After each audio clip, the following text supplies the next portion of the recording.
আসসালামু আলাইকুম রহমতুল্লাহ। সমস্ত প্রশংসা মহান আল্লাহ তাআলার জন্য। আজকে আমি আপনাদের সামনে যে বিষয়টা নিয়ে আলোচনা করতে আসতেছি সেটা হলো আসলে পুতুল বান। আমরা মনে করি বা আমাদের সমাজে প্রচলিত আছে যে পুতুল দিয়ে বান মারলে মানুষ মারা যায়, এমনটাই আমাদের সমাজে প্রচলিত আছে। কিন্তু আদৌ এই কথাটি সত্য নয়। আসলে পুতুল হলো এক ধরনের বান, এই কথাটা সত্য, তবে মানুষ যে মারা যাবে এই কথাটা সত্য নয়। পুতুল বানটা হলো ঠিক এইরকম একটা জিনিস যে পুতুল দ্বারা আমরা বান প্রয়োগ করতে পারি। যেমন বান রয়েছে 360টি বান রয়েছে। তার মধ্যে কিছু বান রয়েছে মারণ, যেগুলো মারণ বান, সেগুলোতে মানুষ মারা যায়। যেগুলো উচ্চাটন ক্রিয়া, সেগুলো হলো মানুষ পাগল হয়ে যাবে। যেগুলো বশীকরণের বান, সেগুলোর দ্বারা মানুষকে বশ করা হয়।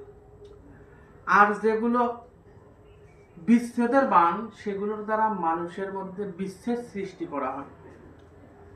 এই হলো বানের প্রকারভেদ। তে একটা পুতুলের উপরে যখন আমরা কাজ করব, তখন ওই পুতুলে কি ধরনের বান প্রয়োগ করা হচ্ছে তাহার উপরে ভিত্তি করে সমাধান আসে। যদি পুতুলের উপরে বশীকরণের বান প্রয়োগ করা হয়, তাহলে বশীকরণ হবে ওই পুতুল দিয়ে, মানুষ মারা হবে না। যদি ওই পুতুলের উপরে বিচ্ছেদের বান প্রয়োগ করা হয়, তাহলে বিচ্ছেদ হবে, মানুষ মারা যাবে না। যদি উচ্চাটনের বান মারা হয়, তাহলে মানুষ পাগল হবে, কিন্তু মারা যাবে না।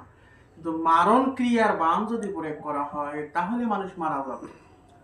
তে এই হলো পুতুল বানের কিছু গুপ্ত রহস্য।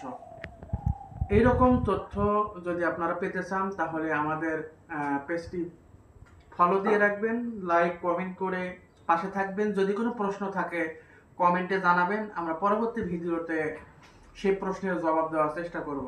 আজ এই পর্যন্তই। আসসালামু আলাইকুম রহমতুল্লাহ।